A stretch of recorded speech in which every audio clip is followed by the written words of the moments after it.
Hey crafters!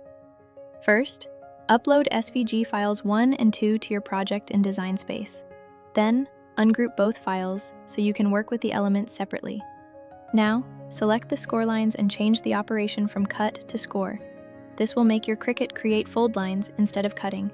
Next, choose the background image, which is the pattern paper included in your purchase. Resize it to 20 centimeters so it matches the size of the base.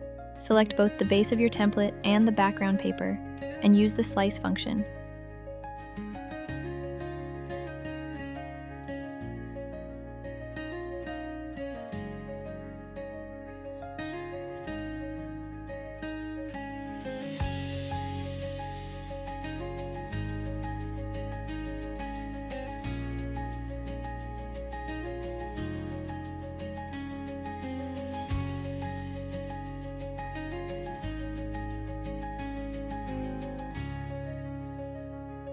Delete the extra pieces and the original base, leaving only the silhouette with the pattern applied.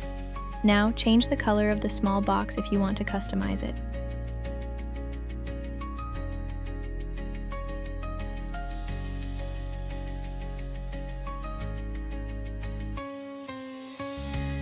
Select Print then Cut for that part, since it will be printed before cutting.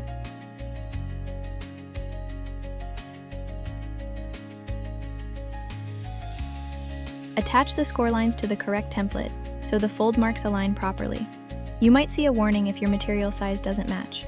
Just remember, this template is designed for letter size paper. Adjust the paper size if needed to avoid any issues during cutting. And finally, add the PNG image with transparency and resize it to fit your design. And that's it, crafters. I hope this tutorial was helpful. If you liked it, don't forget to like, share, and subscribe for more creative projects.